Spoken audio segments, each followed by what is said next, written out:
फ़खर आलम साहब, बहुत शुक्रिया आपके वक्त का।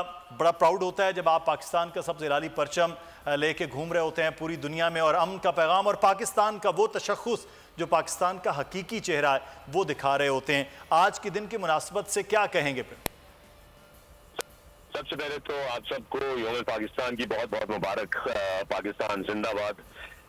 जब तक ये परचम लहराता रहेगा, जब तक ये आज़ाद फिजाओं में हम सब सांस लेते रहेंगे, जब तक दुनिया कायम दायम रहेगी, हम हमारा मुल्क इसी तरह शादबाद रहेगा।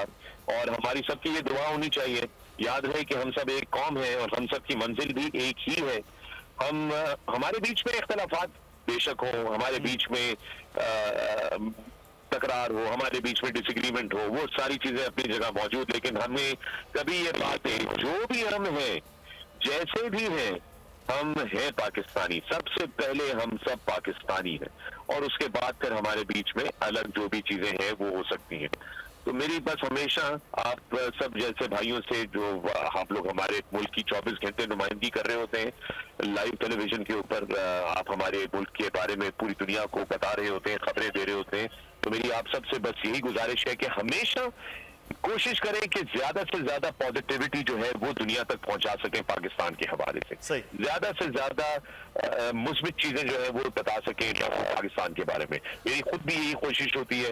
मैं यही जानना चाह रहा हूँ फ़खर आलम साहब, आप ये जो लेकर चले हैं कि फ़िज़ा के अंदर, हवा के अंदर जहाज़ उड़ाते हो, ये ख्याल कैसे आया? और जब यहाँ दूसरे ममालिक में पहुँचते हैं जहाँ पर पाकिस्तान की आपकी नुमाइंदगी होती है, किस तरह का फीडबैक होता है? लोग पाकिस्तान के बारे में क्या पूछ रहे होते हैं, आप क्या बता रहे होते हैं?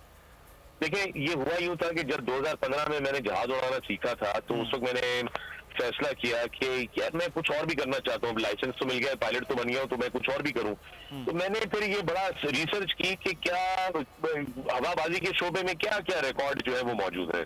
तो एक जो रिकॉर्ड जो बड़ा जबरदस्त रिकॉर्ड होता है वो होता है कि एक जहाज को लेकर उसको पूरे सैयारे का मुकम्मल चक्कर लगाना, यानी कि आप जहां से शुरू होते हैं वहीं पे आके अपना सफर खत्म करते हैं। इसको सर्कमनेविगेशन कहते हैं अंग्रेजी जुबान में।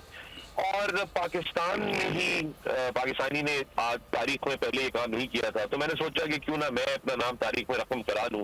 तो 2018 अक्टूबर में मैंने इस सफर का आगाज किया था, और 23 दिन में 36 मुख्तलिफ एयरपोर्टों पे उतरते हुए 165 ममालिक की फजाई हदूद से परवाज करते हुए 23 दिन में हमारे सैयारे यानी जमीन का पूरा चक्कर जो था वो मुकम्मल किया था। और मैं दुनिया की तारीख में पहला पाकिस्तानी बना अल्लाह ताला के फजल करम से, और दुनिया की तारीख में दूसरा मुसलमान एविएटर हवाबाज बना जिसने ये काम जो है वो कामयाबी से सर अंजाम दिया। ये तो बड़ा फख्र। पाकिस्तान के झंडे लगे, तो पाकिस्तान का झंडा लगाया हुआ था, अपनी वर्दी पे पाकिस्तान का झंडा सजाया हुआ था, और हर जगह अपने पाकिस्तानी पासपोर्ट पे गया।